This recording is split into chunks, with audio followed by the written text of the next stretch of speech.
Universitas Tikubang Unisbank Semarang adalah salah satu universitas swasta yang berada di Semarang yang berbasis entrepreneurship dengan berbagai fakultas. Salah satu fakultas unggulan Unisbank adalah Fakultas Ekonomika dan Bisnis. Fakultas Ekonomika dan Bisnis Unisbank memiliki berbagai program studi, di antaranya yaitu S1 Akuntansi, S1 Manajemen, D3 Keuangan Perbankan, yang mana program studi tersebut telah terakreditasi A. Selain itu, terdapat pula program studi pendidikan profesi akuntansi atau PPAK. Fakultas Ekonomika dan Bisnis Unisbank Semarang pada tahun 2020 hingga kini menjadi salah satu fakultas terpercaya dan terpilih di bidang ekonomi dan bisnis yang memiliki keunggulan kompetitif berkelanjutan berbasis pada keuangan perbankan, berjiwa kewirausahaan, menguasai teknologi informasi dan komunikasi, serta berdaya saing nasional. Tercapainya penyelenggaraan tata kelola yang baik dan profesional di seluruh lingkungan Fakultas Ekonomika dan Bisnis, Unisbank Semarang menghasilkan lulusan yang bertakwa kepada Tuhan, cerdas dan cakap dalam bidang ekonomi dan bisnis berbasis keuangan perbankan, serta desain sistem administrasi yang mampu menyiapkan seluruh program studi memperoleh akreditasi A dan menghasilkan rancangan pengembangan dosen studi lanjutan jenjang sastra 3. Assalamualaikum warahmatullahi wabarakatuh. Halo teman-teman, kembali lagi bersama saya Aulia Rahmala Rasati Putri dengan NIM 1805520120 dari program studi S1 Akuntansi Fakultas Ekonomika dan Bisnis Universitas Tikubang Unisbank Semarang. Pada video kali ini, saya akan menjelaskan terkait dengan pengujian substantif, audit surat berharga, dan aktiva tetap, yang mana video ini bertujuan untuk memenuhi tugas ujian akhir semester dari mata kuliah praktik audit yang diampu oleh Bapak Arif Himawan Dwi Nugroho, SE, AK, MM, CA, CPA. Selain itu, tujuan dari video ini yaitu untuk menjelaskan lebih dalam terkait dengan pengujian audit surat berharga dan aktiva tetap. So, enjoy it dan let's get it. Oke, untuk pembahasan yang pertama yaitu terkait dengan pengujian substantif surat berharga. Tujuan dari pemeriksaan atau pengujian substantif surat berharga yaitu untuk memeriksa apakah terdapat internal control yang cukup baik atas temporary dan long-term investment. Dan yang kedua, untuk memeriksa apakah surat berharga yang tercantum di neraca betul-betul ada, dimiliki oleh dan atas nama perusahaan. Nah, ini ada kasus terkait dengan pengujian substantif surat berharga, yang mana yaitu ada Putri Salsabila, konfirmasi investasi selama tahun 2018. Adapun transaksi yang dilakukan PT Putri Salsabila yaitu pada tanggal 5 Januari terdapat penjualan sebanyak 65.450 lembar saham PT Savero dengan harga Rp497.420.000 dengan brokerage fee atau komisi sebesar Rp497.420. Kemudian pada tanggal 12 Januari terdapat pembelian yaitu sebanyak 75.500 lembar saham PT Savero dengan harga Rp573.045.000 dan brokerage fee yaitu sebesar Rp755.000. Kemudian pada tanggal 20 Januari terdapat pembelian yaitu sebanyak 95.250 lembar saham PT Savero dengan harga yaitu Rp727.710.000 dengan brokerage fee yaitu Rp952.500. Kemudian tanggal 6 Februari terdapat penjualan yaitu sebanyak 158.950 lembar saham PT Savero dengan harga yaitu Rp1.215.967.000 rupiah dengan brokerage fee yaitu sebesar Rp1.215.968. Kemudian pada tanggal 6 Februari juga terdapat pembelian yaitu sebanyak 65.350 lembar saham PT Savero dengan harga Rp496.6.500 dengan brokerage fee yaitu Rp653.500. Kemudian pada tanggal 6 Maret yaitu ada pembelian sebanyak 98.550 lembar saham PT Savero dengan harga sebesar Rp743.067.000 dengan brokerage fee yaitu sebesar Rp985.500. Kemudian pada tanggal 7 Juli terdapat penjualan sebanyak 155.550 lembar saham PT Savero dengan harga yaitu Rp1.459.957.500 dengan brokerage fee yaitu Rp1.189.958. Kemudian pada tanggal 5 Agustus terdapat pembelian yaitu sebanyak 32.000 lembar saham PT Savero dengan harganya yaitu Rp237.632.100 dan brokerage fee yaitu sebesar Rp767.900. Kemudian pada tanggal 9 Agustus terdapat pembelian sebanyak 112.500 lembar saham PT Riki dengan harga yaitu Rp956.250.000 dan brokerage fee yaitu sebesar Rp5.625.000. Kemudian pada tanggal 20 Agustus terdapat penjualan yaitu sebanyak 157.500 lembar saham PT Riki dengan harga yaitu Rp1.323.000.000 dan brokerage fee sebanyak Rp1.323.000. Kemudian pada tanggal 10 September terdapat pembelian sebanyak 95.250 lembar saham PT Riki dengan harganya yaitu Rp814.387.500. Kemudian ada brokerage fee sebanyak Rp4.762.500. Kemudian tanggal 15 September terdapat pembelian sebanyak 80.000 lembar saham PT Riki dengan harga yaitu Rp688 juta dan brokerage fee yaitu Rp4 juta. Pada tanggal 20 September terdapat penjualan yaitu sebanyak 166.250 lembar saham PT Riki dengan harga yaitu Rp1.421.437.500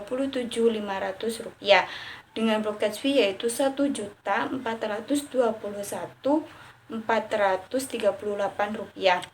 Kemudian pada tanggal 28 September terdapat pembelian sebanyak 15.500 lembar saham PT Riki dengan harga yaitu Rp133.735.790 dan brokerage fee sebesar Rp339.210. Nah, selanjutnya terdapat informasi terkait dengan nilai tercatat surat berharga yang dinilai pada nilai wajar melalui laba rugi tertanggal pada 31 Desember 2017 yang mana informasi ini dapat digunakan sebagai saldo awal dari surat berharga ini yang mana yaitu ada pada emiten yaitu ada PT Riki Tbk terdapat saldo awalnya yaitu sebanyak 75.000 lembar saham dengan biaya perolehan yaitu Rp615 juta.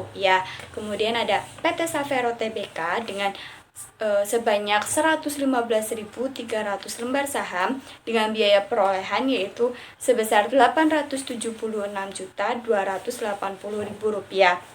Nah, pada tanggal 31 Desember 2018, nilai wajar saham PT Riki yaitu 7.600 per lembar dan saham PT Savero yaitu sebesar 8.400 per lembar. Nah, pada kasus ini kita diminta untuk melakukan pengujian atas surat berharga yang dinilai pada nilai wajar melalui laba rugi di neraca per 31 Desember 2018, yang mana yaitu Anda tidak menemukan salah saji pengakuan dan pelepasan transaksi surat berharga. Kemudian selesaikan kertas kerja audit dengan asumsi metode FIFO dan harus disertakan dengan perhitungannya. Kemudian yang kedua yaitu kita disuruh untuk menyelesaikan kertas kerja keuntungan atau kerugian pelepasan surat berharga atau KKA E3, dan yang pertama itu KKA E1.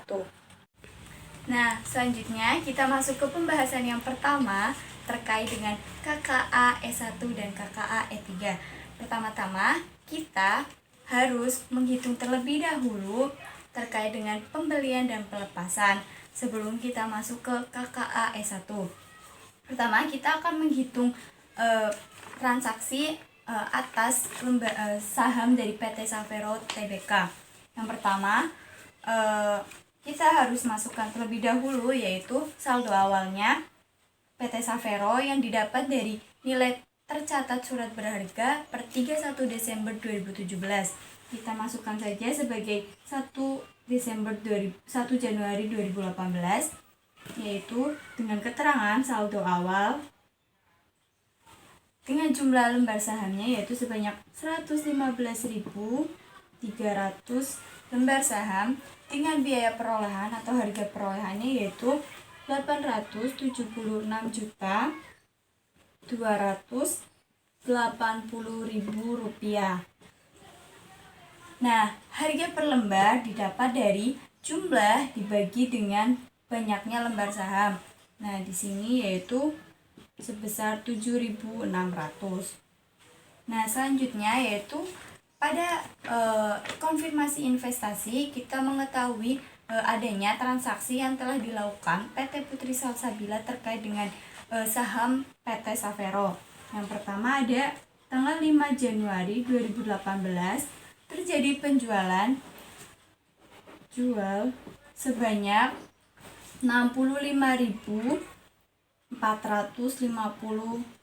lembar saham. Nah, karena kita menggunakan asumsi metode FIFO, maka harga per lembarnya didapat dari saldo awal, saldo atau transaksi awalnya, sehingga karena kebetulan masih ada baru satu transaksi sehingga kita ambil yaitu 7.600 per lembarnya, sehingga yaitu jumlahnya 497.420.000 rupiah.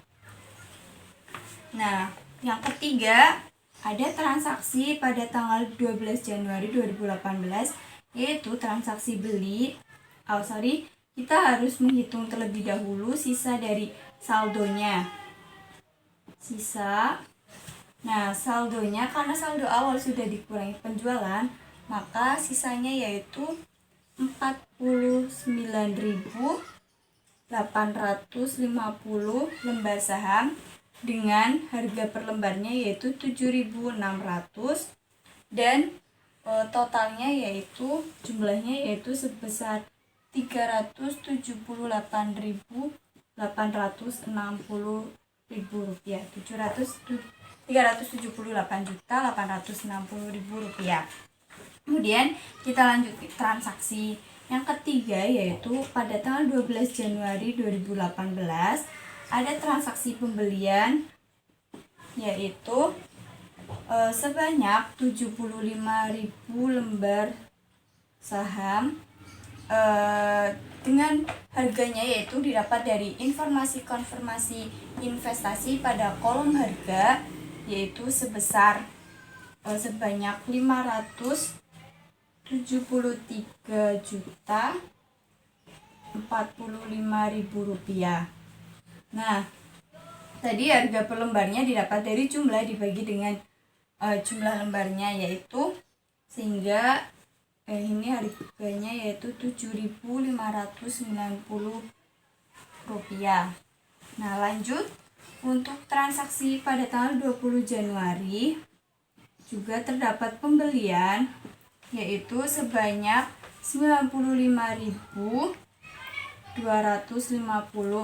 dengan harga perolehannya yaitu sebesar 727.710.000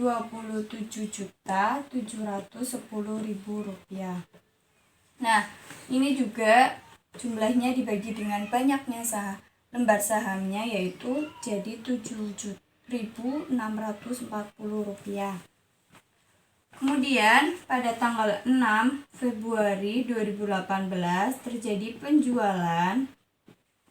Nah, karena kita menggunakan asumsi metode FIFO, maka penjualannya didapat dari transaksi-transaksi awal tadi, first in first out, jadi yang masuk terlebih dahulu, yang dikeluarkan terlebih dahulu.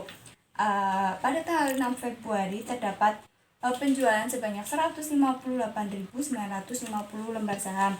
Nah, tadi kan ada sisanya yaitu 49.850 kurang dengan harganya yaitu 7.600 dan jumlahnya yaitu 378.860.000 rupiah. Kemudian karena 49.850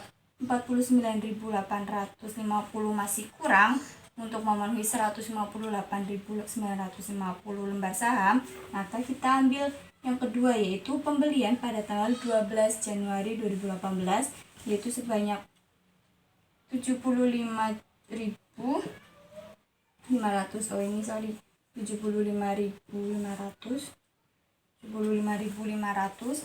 dengan harganya yaitu 7.590 rupiah dan ini jumlahnya yaitu 573.45.000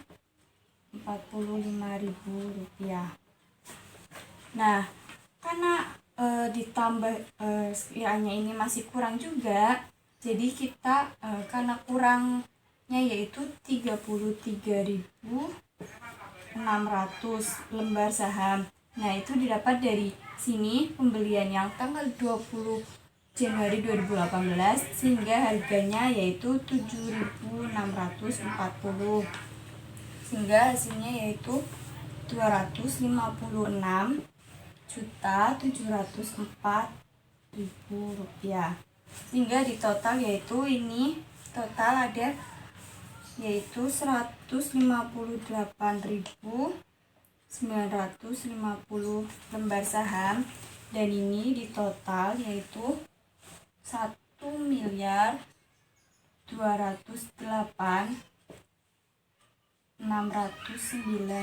rupiah. Nah, selanjutnya yaitu pada tanggal 6 Februari juga. Nah, maka sisanya dari ini karena ini sudah dikeluarkan dan ini sudah dikeluarkan, maka sisa ini pada 20 Januari 2018 maka sisanya yaitu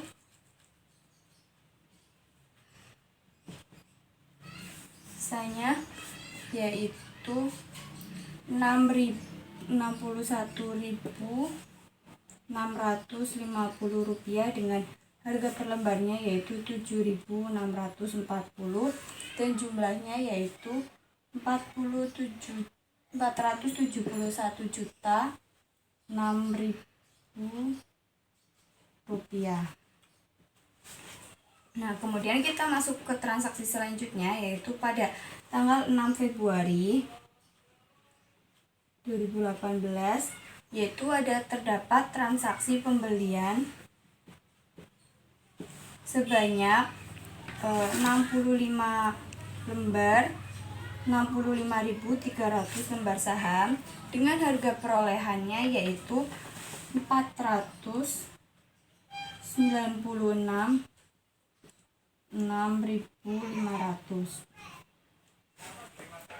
Nah, kemudian pada 6 Maret terdapat pembelian juga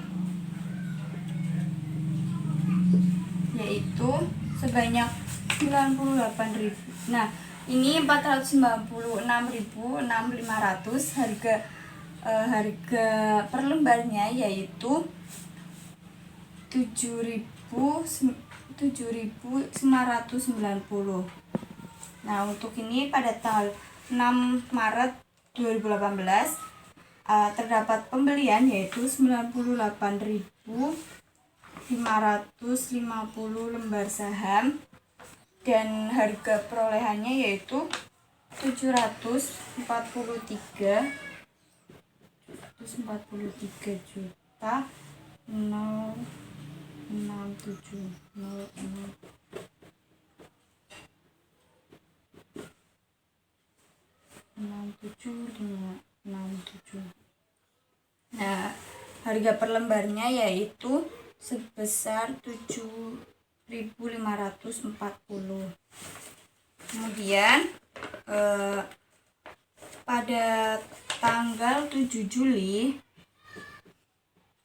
2018 ternyata terdapat penjualan yaitu sebanyak 155.550 lembar saham. Nah, karena kita menggunakan metode FIFO, jadi kita ambil tadi sisanya tadi ini dari yang awal, sisa saldonya yaitu 61.650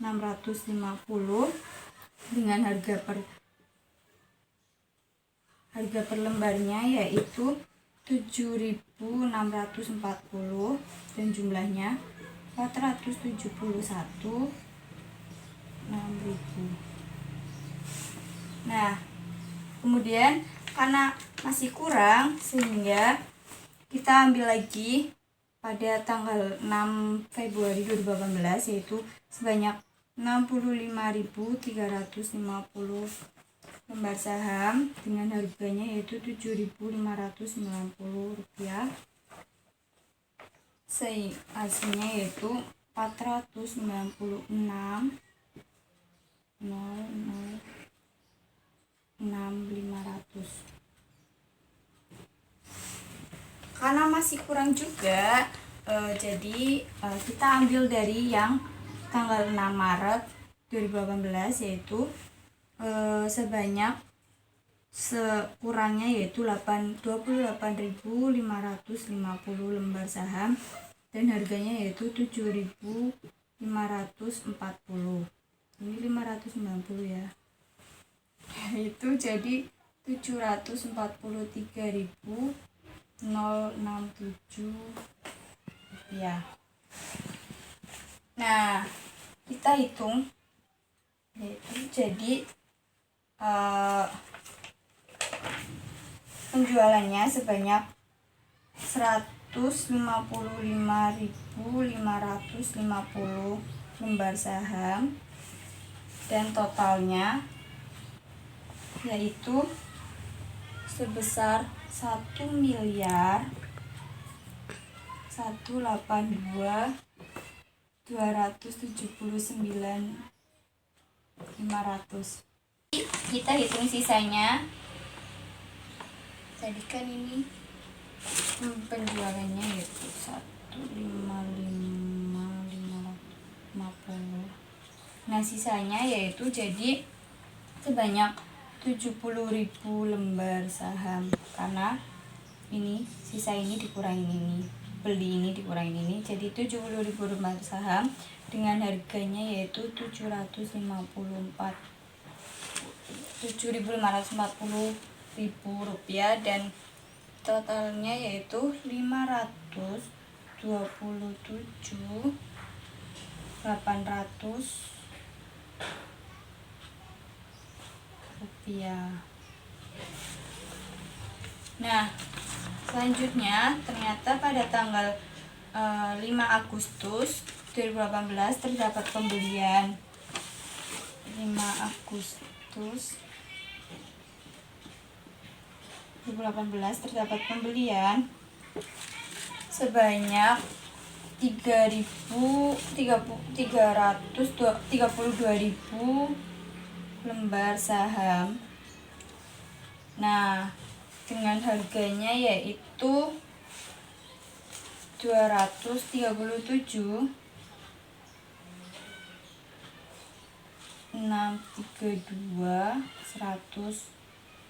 rupiah, dan nilai harganya yaitu 7.426.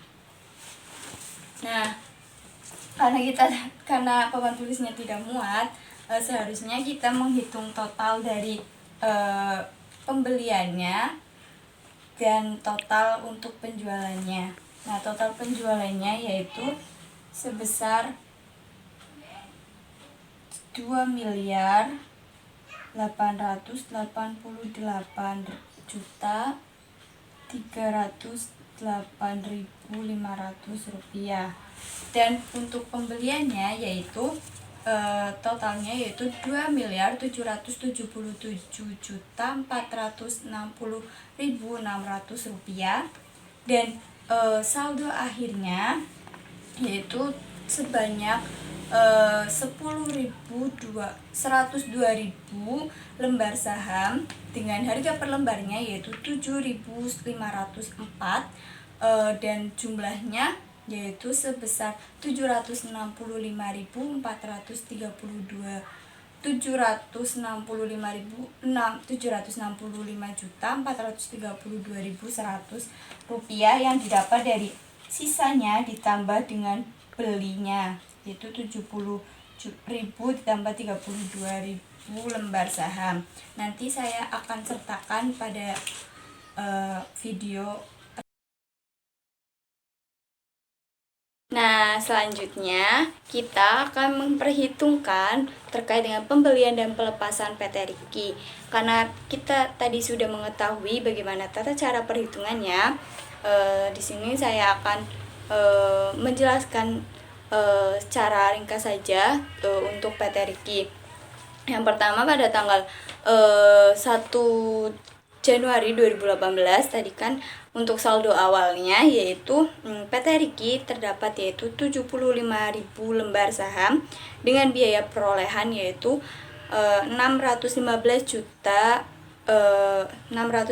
juta rupiah, dan harga lembarnya tadi sudah diketahui kan caranya, yaitu dengan jumlah dibagi dengan banyaknya lembar saham, sehingga diketahui harga per lembarnya yaitu sebesar 8.200 rupiah per lembar. Kemudian transaksi yang pertama yaitu dapat dari konfirmasi investasi PT Putri Salsabila per 31 Desember 2018, yaitu pada tanggal 9 Agustus 2018 terdapat pembelian sebanyak 112.500 lembar saham dengan harganya atau biaya perolehannya yaitu sebesar 956.250.000 rupiah, dan sehingga harga per lembarnya yaitu sebesar 8.500 rupiah. Kemudian pada tanggal 20 Agustus terdapat penjualan yaitu sebanyak 157.500 lembar saham. Nah, karena kita menggunakan asumsi metode FIFO, maka tadi kan kita ambil dari transaksi yang pertama yaitu pertama kita yaitu 75.000 lembar saham dengan harga per lembarnya yaitu 8.200, sehingga jumlahnya yaitu 615 juta rupiah. Dan karena masih kurang dari 157.500 lembar, maka kita ambil dari transaksi pembelian pada tanggal 9 Agustus 2018 yaitu sebanyak sisanya yaitu 82.500, dan harga per lembarnya yaitu 8.500, sehingga jumlahnya yaitu 701.250.000 rupiah. Nah, jadi totalnya sudah memenuhi yaitu 157.500 lembar saham, dan dengan harga perolehannya yaitu 1.316.250.000 rupiah. Kemudian untuk tanggal 10 September 2018 adapun yaitu transaksi pembelian saham PT Riki dengan harganya dengan banyak lembar sahamnya yaitu 95.200 lembar saham. Dan harga perolehannya yaitu 814.387.500 rupiah, sehingga harga per lembarnya yaitu 8.550 rupiah. Kemudian pada tanggal 15 September yaitu terdapat pembelian sebanyak 80.000 lembar saham dengan harga perolehannya yaitu 688 juta rupiah, sehingga harga per lembarnya yaitu 8.600. Selanjutnya pada tanggal 20 September 2018 terdapat penjualan yaitu sebanyak 166.250 lembar saham PT Riki. Nah, yaitu kita karena metode FIFO kita ambil dari transaksi yang pertama, yaitu saldonya tadi sisa 30.000 lembar saham dan harga per lembarnya yaitu 8.500 dan jumlahnya yaitu 255 juta. Kemudian karena masih kurang dari 166.250 lembar saham, maka kita ambil dari pembelian pada tanggal 10 September 2018 yaitu sebanyak 952.250 lembar saham dengan harga per lembarnya yaitu 8.550, sehingga jumlahnya yaitu totalnya yaitu 814.387.500 rupiah. Karena masih kurang juga, sehingga kita ambil dari tanggal pembelian pada 15 September 2018 yaitu sebanyak sisanya 41.000 lembar saham, yaitu dengan harga per lembarnya yaitu 8.600, sehingga jumlahnya yaitu 352.600 rupiah. Nah, itu sudah memenuhi penjualan sebanyak 166.250 lembar saham dan total penjualannya yaitu 1.421.987.500 rupiah. Kemudian pada tanggal 28 September 2018 ternyata terdapat pembelian saham PT Riki sebanyak 15.500 lembar saham dengan harga perolehannya yaitu 133.735.790 rupiah, sehingga harga per lembarnya yaitu 8.628 rupiah. Nah, untuk saldo akhir dari saham PT Riki ini yaitu tadi kan setelah penjualan adapun sisanya yaitu sisa lembar saham PT Riki yang pertama yaitu ada 39.000 lembar saham dengan harga per lembarnya yaitu 8.600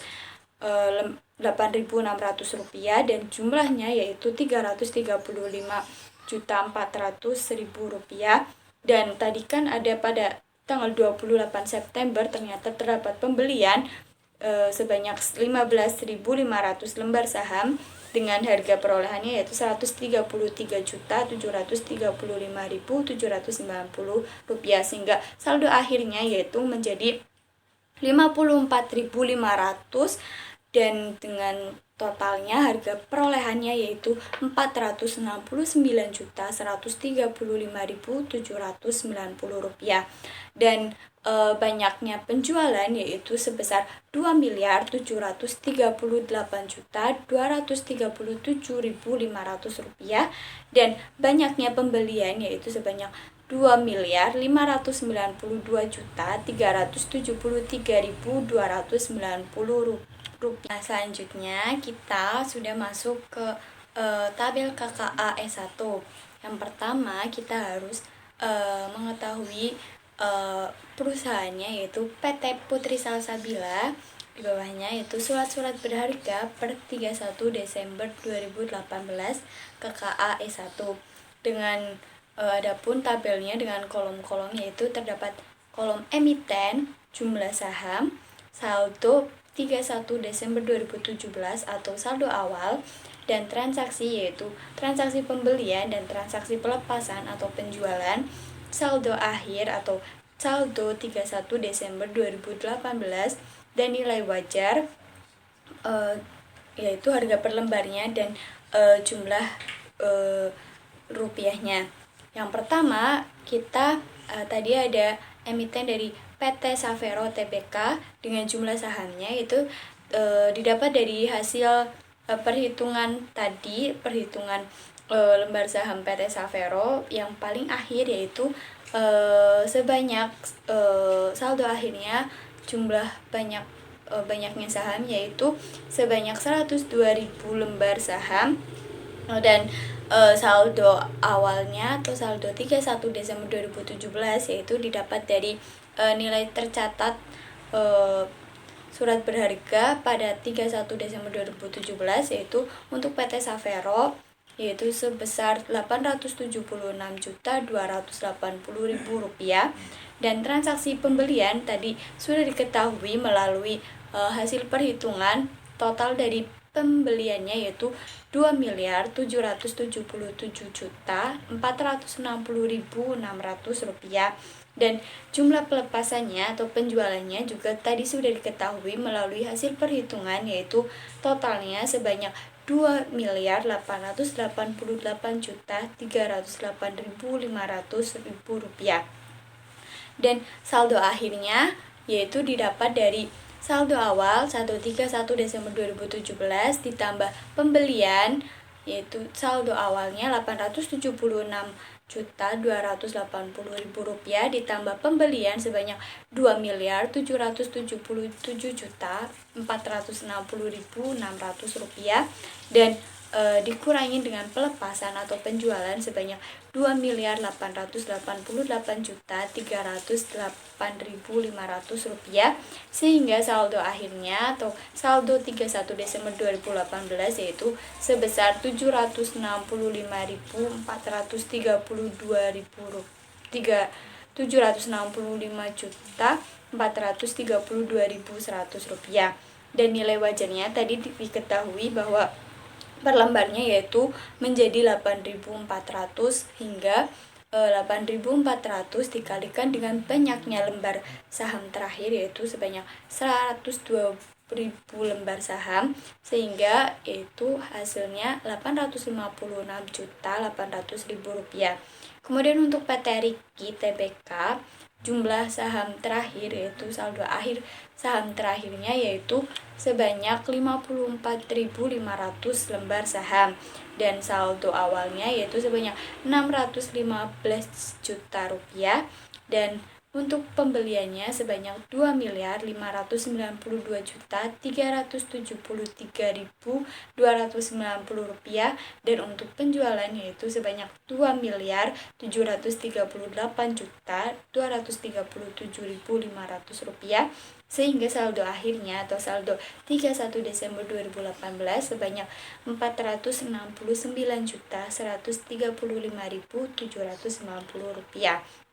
Kemudian untuk nilai wajarnya tadi PT Riki nilai wajarnya yaitu sebesar Rp7.600 dikalikan dengan banyaknya jumlah saham yaitu 54.500, sehingga hasilnya yaitu Rp414.200.000, sehingga di total untuk saldo pada 31 Desember 2017 totalnya yaitu sebanyak Rp1.491.280.000, dan untuk saldo akhirnya yaitu sebanyak Rp1.264.567.890, dan untuk nilai wajarnya totalnya yaitu Rp1.271.000.000.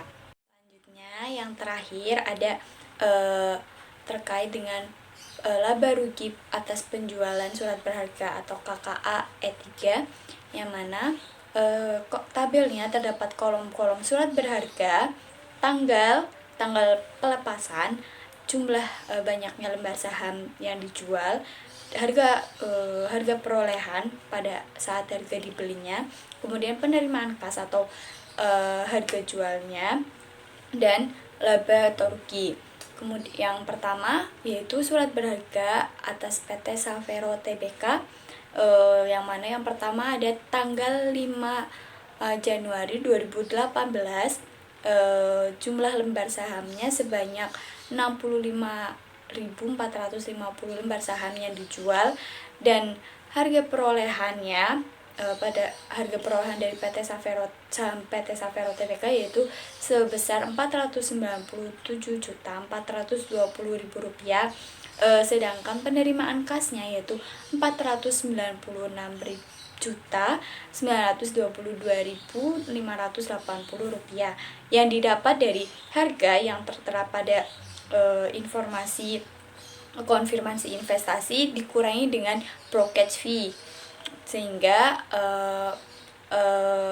penerimaan kas lebih rendah daripada harga perolehannya, maka berarti ada kerugian yang mana selisihnya yaitu Rp497.420 kerugiannya. Dan untuk PT Savero lagi pada tanggal 6 Februari 2018 menjual sebanyak 158.950 lembar saham dengan harga perolehannya atau harga belinya yaitu Rp1.208.609.000, dan penerimaan kasnya yaitu Rp1.214.751.532.000, sehingga karena penerimaan kasnya lebih tinggi daripada harga perolehannya, maka terdapat laba yaitu sebesar Rp6.142.532.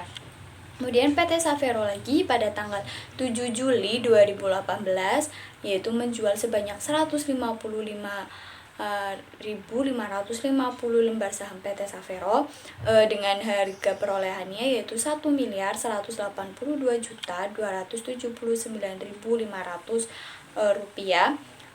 dan penerimaan kasnya yaitu sebesar Rp1.188.767.542. Karena penerimaan kasnya lebih tinggi daripada harga perolehannya, maka terdapat laba yaitu sebesar Rp6.488.042. Kemudian adapun penjualan atas saham PT Riki itu pada tanggal 20 Agustus 2018 sebanyak 157.500 lembar saham dengan harga perolehannya yaitu Rp1.316.250.000 dan penerimaan kasnya sebanyak Rp1.321.677.000. Karena penerimaan kasnya lebih tinggi, maka terdapat laba sebanyak Rp5.427.000.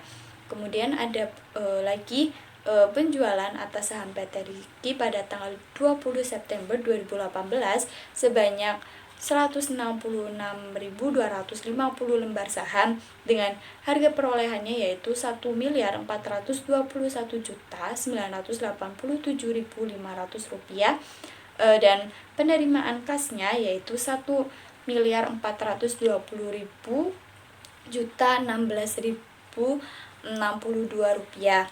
Karena penerimaan kasnya lebih rendah, maka terdapat kerugian sebesar Rp1.971.438. Selanjutnya kita masuk ke pembahasan yang kedua yaitu KKA audit pengujian substantif atas aktiva tetap, yaitu KKA F1 sampai dengan KKA F4. Tujuan dari pengujian substantif atas aktiva tetap ini yaitu sama seperti pengujian substantif atas surat berharga, yaitu untuk memeriksa apakah terdapat internal control yang cukup baik atas aktiva tetap, dan untuk memeriksa apakah aktiva tetap yang tercantum di neraca betul-betul ada, dimiliki oleh dan atas nama perusahaan pertanggal neraca. Nah, di sini terdapat kasus yang terkait dengan pengujian substantif atas aktiva tetap, yaitu PT Salsabila Putri yang mencatat beban depresiasi pada tahun 2018 sebesar Rp309.908.647 dengan berikut adapun tambahan aset tetap selama tahun 2018 di kertas kerja F1, yaitu pada tanggal 26 Maret terdapat pembelian dan pemasangan mesin lift di kantor pusat dengan biaya perolehan yaitu Rp208.352.960. Kemudian pada 27 Juni yaitu terdapat forklift 25 feet tipe X dengan biaya perolehan yaitu Rp71.653.025. Pada tanggal 28 Juni terdapat tambahan yaitu 5 sepeda motor Hyper tipe 125 dengan harga biaya perolehannya yaitu Rp69.792.450. Pada tanggal 20 Juni terdapat tambahan yaitu 2 unit CPU server Big Data dengan biaya perolehannya yaitu Rp22.222.200. Pada tanggal 23 Juli terdapat tambahan packaging mesin dengan biaya perolehannya yaitu Rp63.482.630. Kemudian pada tanggal 24 September terdapat desain dan konstruksi gudang pabrik yaitu biaya perolehannya yaitu Rp287.012.640. Kemudian pada tanggal 25 September terdapat pembelian mobil merek Citra seri 2 tahun 2000 dengan biaya perolehan yaitu Rp75.302.400. Dan terakhir yaitu pada tanggal 27 September ada 4 AC Darian 2 PK dengan biaya perolehannya yaitu Rp8.220.000. Nah, adapun informasi terkait dengan penjualan atau penghentian atas aset tetap selama tahun 2018 di kertas kerja F3 yang mana yaitu tanggal 30 Maret penghentian stempel mesin di mana biaya perolehannya yaitu Rp23.132.550 dengan akumulasi depresiasinya yaitu sebesar Rp24.443.020 dan kas yang diterima yaitu sebesar Rp2.924.097. Kemudian tanggal 30 Juni terdapat penjualan penghentian rumah dinas di Gunung Pati dengan biaya perolehannya yaitu Rp474.690.360 dan akumulasi depresiasinya yaitu sebesar Rp457.796.125 dan kas yang diterima sebesar Rp893.377.445.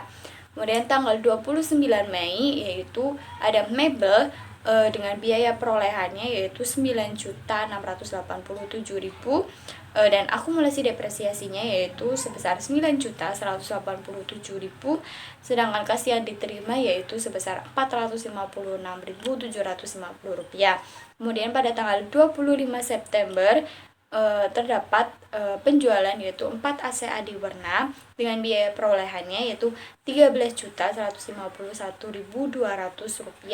akumulasi depresiasi sebesar Rp12.651.200 dan kas yang diterima yaitu Rp956.789. Adapun informasi terkait dengan nilai tercatat aset tetap tanggal 31 Desember 2017 di kertas kerja tahun sebelumnya, yaitu yang mana ada jenis aset tetapnya itu ada tanah dengan biaya perolehannya yaitu sebesar Rp78.519.603 dengan akumulasi depresiasinya 0 atau tidak ada akumulasi depresiasi. Dan bangunan yaitu biaya perolehannya sebesar Rp2.209.877.260 dengan akumulasi depresiasinya sebesar Rp1.582.336.517. Kemudian ada mesin dan peralatan dengan biaya perolehannya yaitu Rp434.655.175 dengan akumulasi depresiasinya yaitu sebesar Rp364.268.809. Kendaraan dengan biaya perolehannya yaitu Rp204.096.305 dengan akumulasi depresiasinya yaitu Rp160.226.987. Dan yang terakhir ada peralatan kantor dengan biaya perolehannya yaitu Rp222.838.200 dengan akumulasi depresiasinya yaitu Rp300.072.043. Nah, pada kasus 2 ini atau kasus aktifat terkait dengan aktifat tetap, adapun kebijakan akuntansi yang berkaitan dengan metode dan tarif depresiasi atas aset tetapnya yaitu menggunakan metode garis lurus dengan gedung tarifnya yaitu 5% per tahun. Mesin dan peralatan tarif depresiasinya sebesar 24% per tahun. Peralatan kantor tarifnya yaitu 18% per tahun dan kendaraan dengan tarif 20% per tahun. Kemudian pada kasus ini kita diminta untuk menyelesaikan kertas kerja F4 beserta jurnal koreksi atas beban depresiasi dengan menggunakan data yang kita peroleh. Kemudian yang kedua yaitu selesaikan kertas kerja pemeriksaan F1 dan yang terakhir atau yang ketiga yaitu selesaikan kertas kerja pemeriksaan F3 dan hitunglah keuntungan atau kerugian penjualan aset tetap di tahun 2018. Nah, selanjutnya sebelum kita menyelesaikan kertas kerja F1 atau kertas kerja audit yang tadi diminta, terlebih dahulu kita harus membuat ikhtisar tambahan atau KKA F2 yang terkait dengan tadi adanya tambahan aset tetap selama tahun 2018. Nah, yang pertama yaitu ada pada tanggal 26 Maret tadi ada tambahan yaitu pembelian dan pemasangan mesin lift di kantor pusat. Nah, pada ikhtisar tambahan ini kita harus mengklasifikasikan jenis tambahan tersebut masuk dalam kategori apa. Nah, yang pertama kan tadi tanggal 26 Maret 2018 yaitu pembelian dan pemasangan mesin lift di kantor pusat. Kita masukkan ke dalam bangunan. Yaitu klasifikasinya masuk ke dalam bangunan dengan biaya perolehannya yaitu Rp208.352.960. Kemudian pada tanggal 27 Juni yaitu ada tambahan forklift 25 feet tipe X. Nah, forklift ini merupakan mesin sehingga kita klasifikasikan masuk ke dalam mesin yaitu biaya perolehannya Rp7.153.025. Kemudian pada tanggal 28 Juni yaitu ada tambahan 5 sepeda motor Hyper tipe 125. Tentunya ini masuk ke dalam klasifikasi kendaraan dengan biaya perolehan yaitu Rp69.792.450. Kemudian pada tanggal 29 Juni 2018 yaitu ada peralatan kantor yaitu peralatan kantor 29 Juni ini yaitu 2 unit AC unit CPU server big data yang mana masuk ke dalam peralatan kantor dengan biaya perolehan yaitu Rp22.222.200. Kemudian pada tanggal 23 Juli 2018 yaitu ada tambahan packaging mesin yang masuk ke dalam klasifikasi mesin dengan biaya perolehannya yaitu Rp63.482.630. Kemudian pada tanggal 24 September 2018 ada desain dan konstruksi gudang pabrik yang mana diklasifikasikan masuk ke dalam kategori bangunan dengan biaya perolehannya yaitu Rp287.12.640.640. Kemudian pada tanggal 25 September yaitu ada pembelian mobil merek Citra seri 2 tahun 2000 yang mana klasifikasinya yaitu masuk ke dalam kendaraan dengan biaya perolehannya yaitu Rp75.302.400. Kemudian yang terakhir yaitu pada tanggal 27 September 2018 yaitu terdapat tambahan 4 AC darian 2 PK yang mana masuk klasifikasi dalam peralatan kantor dengan biaya perolehannya yaitu Rp8.222.000. Kemudian kita total keseluruhannya itu pada klasifikasi mesin terdapat tambahan sebanyak Rp130.135.655. Kemudian pada peralatan kantor total tambahannya itu sebanyak Rp30.442.200. Kemudian pada bangunan yaitu totalnya Rp495.365.600 dan yang kendaraan yaitu totalnya Rp145.094.850. Nah, selanjutnya kita akan membahas terkait dengan KKA F4 yang mana yaitu pengujian depresiasi. Yang pertama, kita akan menguji depresiasi dari mesin dan peralatan, yang mana depresiasi setahun penuhnya yaitu harga perolehannya Rp434.655.175. Dengan tarif, kan tadi sudah diketahui bahwa tarif per tahunnya yaitu 24%.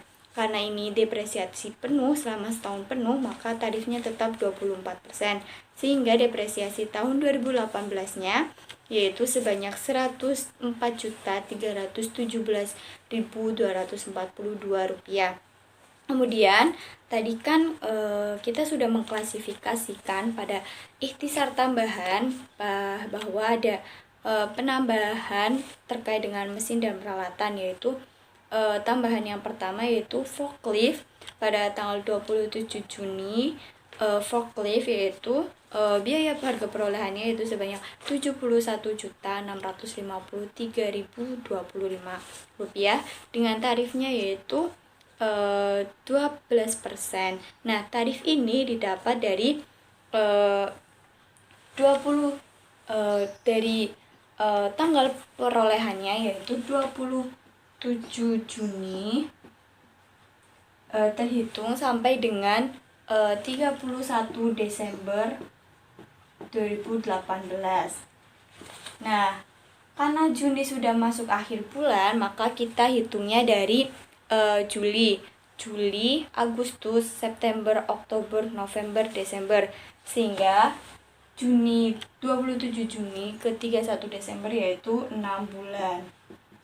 Nah, untuk menghitung tarifnya yaitu 6/6 bulan dibagi dengan 12 bulan dikalikan dengan tarif per tahunnya yaitu 24%.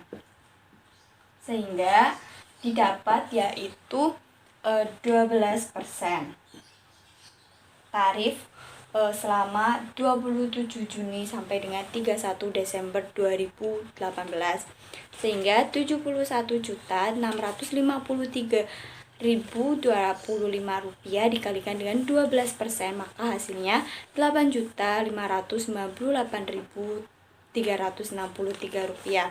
Kemudian yang kedua ada tambahan lagi yaitu pada tanggal 23 Juli yaitu packaging mesin dengan harga perolehannya yaitu Rp63.482.630.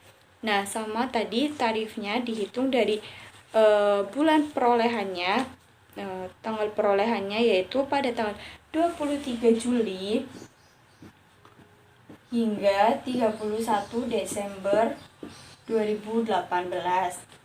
Karena Juli sudah dianggapnya akhir bulan, maka Juli, Agustus, September, Oktober, November, Desember yaitu 5 bulan. Sama tadi 5 dibagi 12 dikalikan dengan tarifnya, tarif per tahunnya yaitu 24%, sehingga hasilnya yaitu 10%, tarifnya 10%.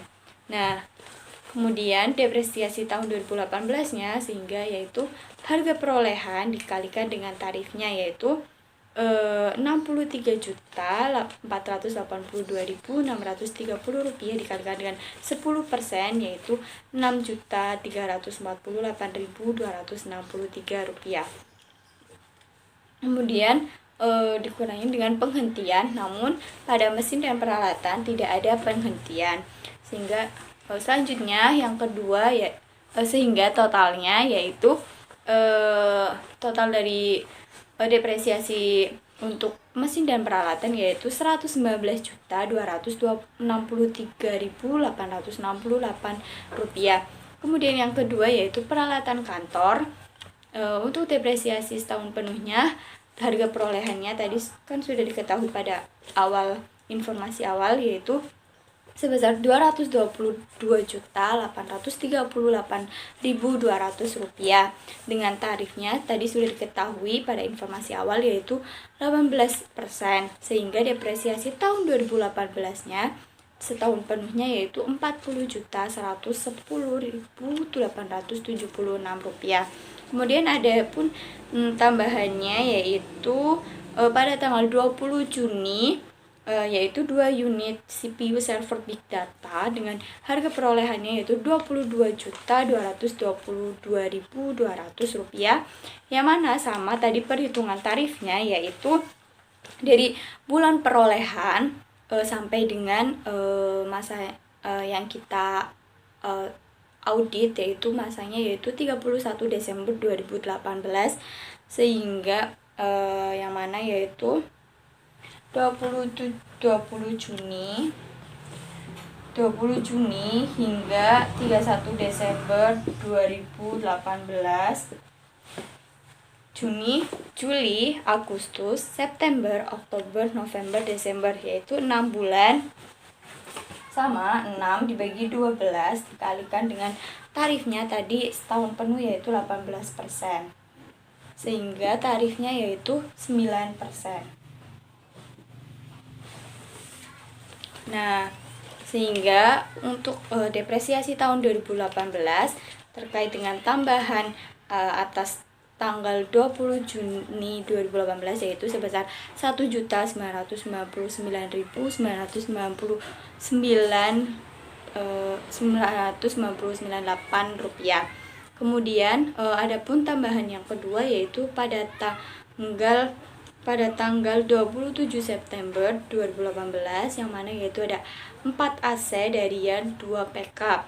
Tarifnya itu sama perhitungannya tadi dari September ke September karena tanggal 27 September maka kita hitung dari Oktober, November, Desember 3 bulan dibagi dengan 12 bulan dikalikan dengan tarifnya 18% sehingga ketemunya yaitu 4,5%. Sehingga depresiasi tahun 2018-nya yaitu sebesar Rp369.900.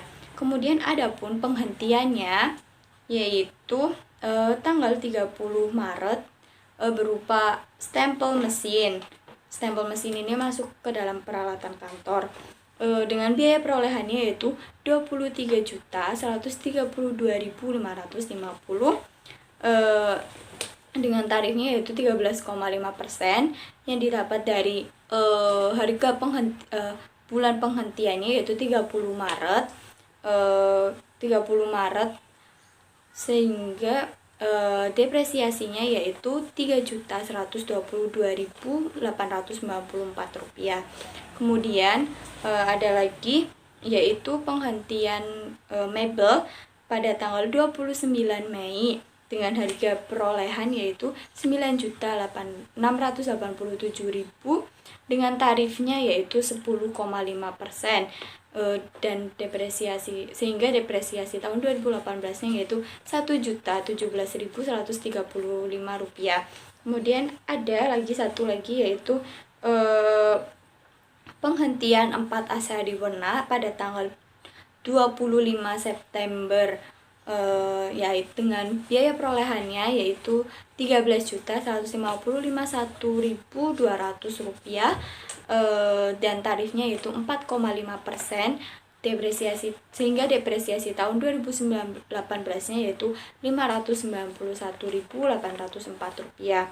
Kemudian untuk total untuk depresiasi peralatan kantor pada tahun 2018 yaitu sebesar Rp37.748.941 didapat dari depresiasi setahun penuh ditambah dengan tambahan dikurangi dengan penghentian. Kemudian lanjutan dari KKA F4-nya yang ketiga yaitu terkait dengan bangunan. Karena kita tadi sudah mengetahui bagaimana cara menghitung tarifnya, maka saya di sini akan menjelaskan secara lebih ringkas. Kemudian yang ketiga ada bangunan, yaitu depresiasi setahun penuhnya dengan harga perolehannya yaitu Rp2.209.877.260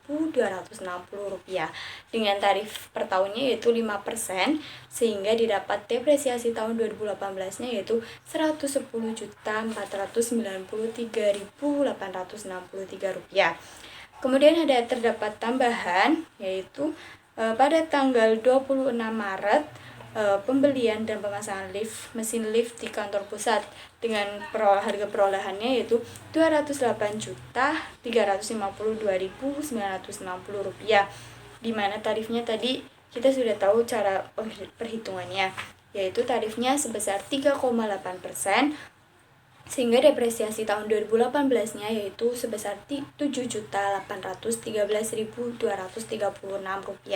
Kemudian ada tambahan lagi yaitu pada tanggal 24 September dengan harga perolehannya yaitu Rp287.012.640 dengan tarifnya yaitu 1,3%. Dan sehingga depresiasi tahun 2018-nya yaitu sebesar Rp3.587.658. Kemudian ada terdapat penghentian yaitu pada tanggal 30 Juni yaitu penghentian rumah dinas di Gunung Pati dengan harga perolehannya yaitu sebesar Rp474.690.360 dengan tarifnya yaitu 2,5%. Tarifnya tadi dihitung dari bulan penghentiannya. Kemudian sehingga depresiasi tahun 2018-nya yaitu sebesar Rp11.867.259. Sehingga total untuk depresiasi tahun 2018 untuk bangunan yaitu sebesar Rp110.027.498 yang didapat dari depresiasi setahun penuh ditambah dengan tambahan dikurangi dengan penghentian. Kemudian yang terakhir yaitu kendaraan, depresiasi setahun penuhnya yaitu kendaraan tadi di awal ada biaya perolehannya yaitu Rp204.096.305 dengan tarifnya yaitu 20%, sehingga ditemukan hasilnya yaitu Rp48.819.261. Kemudian ada pun tambahannya yaitu pada tanggal 28 Juni yaitu 5 sepeda motor Hyper tipe 125 dengan harga perolehannya Rp69.792.450 dengan tarifnya yaitu 10% dari hasil perhitungan. Kemudian sehingga depresiasi tahun 2018-nya yaitu sebesar Rp6.979.245. Kemudian ada pun tambahan lagi yaitu atas pembelian mobil merek Citra seri 2 pada tanggal 25 September dengan harga perolehan yaitu Rp75.402.400 dengan tarif 5%, sehingga depresiasinya yaitu Rp3.765.120. Karena kendaraan ini tidak ada penghentian, maka langsung kita total, sehingga total depresiasinya yaitu Rp51.563.626. Sehingga total keseluruhan depresiasi untuk tahun 2018 seluruh aktiva tetap totalnya yaitu Rp318.603.933. Nah, selanjutnya karena tadi kita diminta untuk membuat koreksi beban depresiasi, maka kita akan memperhitungkan koreksi selisih beban depresiasi 2018 antara catatan perusahaan dengan data audit. Beban depresiasi per buku atau menurut catatan perusahaan yaitu sebesar Rp309.908.647, sedangkan beban depresiasi menurut audit yaitu Rp318.603.933 yang didapat dari hasil pengujian depresiasi KKA F4 tadi. Sehingga terdapat selisihnya yaitu Rp8.695.286. Adapun jurnalnya yaitu tanggalnya 31 Desember 2018 dengan akunnya yaitu akumulasi depresiasi aktiva tetap pada kolom debit sebesar Rp8.695.286 dan depresiasi beban depresiasi pada kolom kredit dengan nominal yaitu sama Rp8.695.286. Oke, selanjutnya kita masuk ke dalam KKA F1. Adapun tabelnya yaitu berisi jenis aktiva tetap, harga perolehan yaitu berisi kolom saldo awal, tambahan, penghentian, dan saldo akhir. Kemudian ada kolom depresiasi yang berisi tarif, metode, dan umur depresiasi aktiva tetap. Kemudian ada kolom akumulasi depresiasi yang berisi saldo awal, tambahan, penghentian, dan saldo akhir. Untuk jenis aktiva tetap yang pertama yaitu tanah, yang mana tadi saldo awalnya yaitu sebesar Rp78.519.603 dan tidak ada tambahan maupun penghentian, sehingga saldo akhirnya tetap yaitu sebesar Rp78.519.603. Karena tanah tidak bisa didepresiasi, maka tidak ada depresiasi, akumulasi depresiasi. Kemudian yang kedua yaitu bangunan dengan saldo awalnya yaitu Rp2.209.877.260 dengan tambahan tadi yaitu setelah diikhtisar tambahan yaitu sebesar Rp495.365.600 dan penghentiannya terdapat pada informasi penghentian atau penjualan aset tetap yaitu sebesar Rp474.690.360, sehingga saldo akhirnya yaitu dari saldo awal ditambah dengan tambahan dikurangi dengan penghentian, sehingga saldo akhirnya sebesar Rp2.230.552.500. Kemudian ada depresiasinya yaitu tarifnya 5% per tahun dengan metode garis lurus. Kemudian pada kolom akumulasi depresiasi yaitu pada saldo awal diketahui bahwa besarnya yaitu Rp1.582.336.517. Adapun tambahan tadi hasil perhitungan di pengujian depresiasi yaitu tambahannya sebesar Rp121.894.757. Dan penghentiannya yaitu didapat juga dari pengujian depresiasi yaitu sebesar Rp11.289.255. Nah, untuk tadi kolom tambahan itu didapat dari depresiasi setahun penuh ditambah dengan tambahan. Kemudian untuk saldo akhir yaitu didapat dari saldo awal ditambah dengan tambahan dan dikurangi dengan penghentian, sehingga muncul hasilnya itu Rp1.693.315.015. Rp1.692.364.015. Kemudian yang ketiga yaitu ada mesin dan peralatan dengan saldo awalnya yaitu Rp434.655.175. Adapun tambahannya yaitu sebesar Rp135.135.655 dan tidak ada penghentian, sehingga saldo akhirnya yaitu dari saldo awal ditambah tambahan yaitu sebesar Rp569.790.830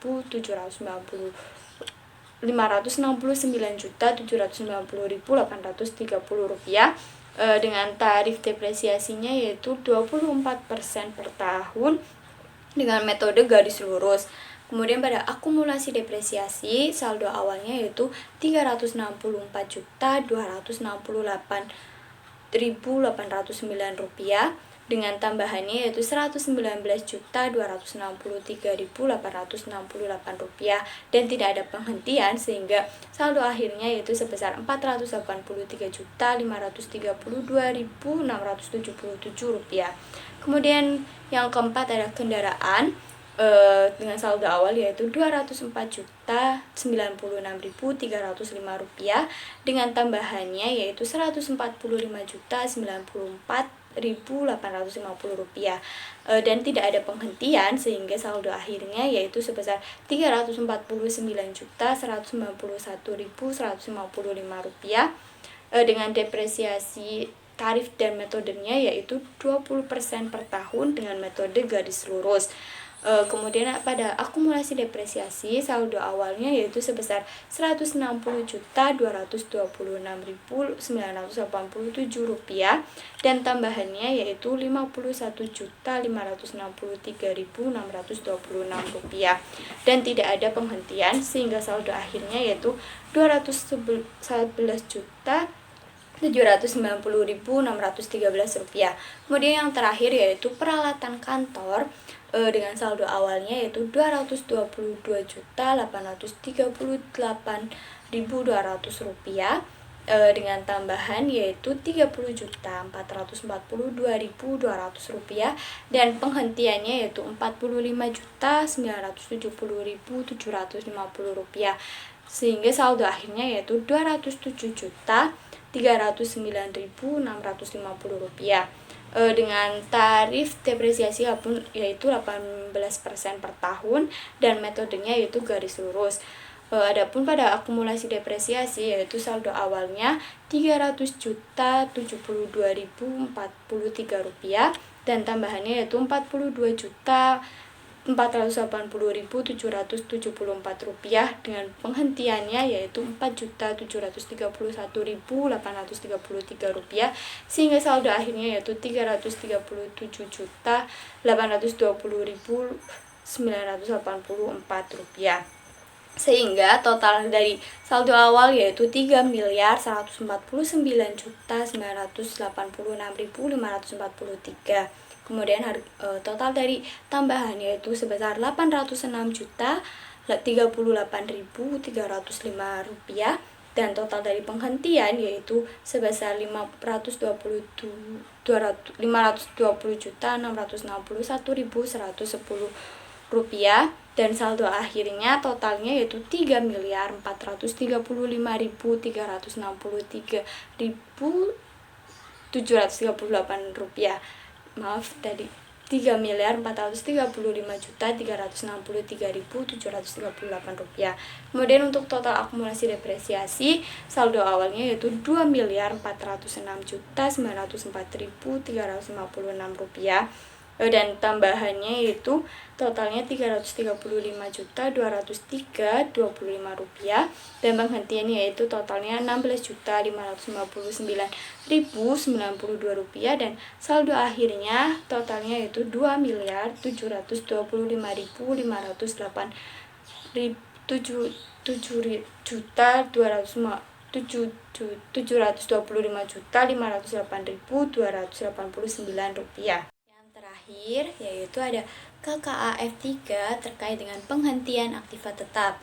Adapun tabelnya yaitu berisi kolom. Yang pertama ada jenis aktiva tetap, tanggal dihentikan, depresiasi yang terkait dengan tarif dan metode, kemudian ada harga perolehan, ada akumulasi depresiasi, nilai buku, kas diterima, dan laba atau rugi. Yang pertama ada stempel mesin, tanggal diberhentikannya yaitu 30 Maret 2018. Depresiasinya yaitu tarifnya 18% dengan metode garis lurus. Adapun harga perolehannya yaitu didapat tadi dari informasi penghentian yaitu sebesar Rp23.132.550 dengan akumulasi depresiasinya yaitu Rp21.443.020 sehingga nilai bukunya yaitu didapat dari harga perolehan dikurangi dengan akumulasi depresiasi sehingga harga bukunya sebesar Rp1.689.530. Kemudian yang kas yang diterima yaitu sebesar Rp2.924.097 sehingga karena kasnya lebih besar daripada nilai buku, maka terdapat laba yaitu sebesar Rp1.234.567. Kemudian yang kedua yaitu penghentian atas rumah dinas di Gunung Pati dengan tanggal diberhentikannya yaitu tanggal 30 Juni 2018 dengan depresiasi tarifnya yaitu 5% metode garis lurus. Adapun harga perolehannya yaitu sebesar Rp474.690.360 dengan akumulasi depresiasinya yaitu sebesar Rp457.796.125 sehingga nilai bukunya yaitu Rp16.894.235. Adapun kas yang diterima yaitu sebesar Rp893.377.445 sehingga terdapat laba atau keuntungan yaitu sebesar Rp876.483.210. Kemudian yang ketiga yaitu ada mebel yang diberhentikan pada tanggal 29 Mei 2018 dengan depresiasi tarifnya yaitu 18% dengan metode garis lurus dengan harga perolehannya yaitu Rp9.687.000 dengan akumulasi depresiasinya yaitu sebesar Rp9.187.000 sehingga nilai bukunya yaitu sebesar Rp500.000 dan kas yang diterima yaitu sebesar Rp456.750. Karena kas yang diterima lebih kecil maka ada rugi yaitu sebesar Rp43.210. Kemudian yang terakhir atau yang keempat ada 4 AC AD Warna diberhentikan pada tanggal 25 September 2018 dengan depresiasi tarifnya yaitu 18%, metodenya garis lurus. Harga perolehannya itu sebesar Rp13.151.200 dengan akumulasi depresiasinya yaitu sebesar Rp12.651.200 sehingga nilai bukunya yaitu sebesar Rp500.000. Adapun kas yang diterima yaitu sebesar Rp956.789 sehingga terdapat laba sebesar Rp456.789. Akhirnya kita sampai pada penghujung video ini. Sekian yang dapat saya sampaikan. Mohon maaf apabila ada perbuatan maupun perkataan saya yang kurang berkenan di hati teman-teman. Sekecil apapun progres yang kita lakukan, itu tetap dianggap progres. Tetap semangat, jangan menyerah, terus berjalan sampai kita menuju ke tujuan akhir kita. Stay safe, stay healthy, and be happy always. See you. Wassalamualaikum warahmatullahi wabarakatuh.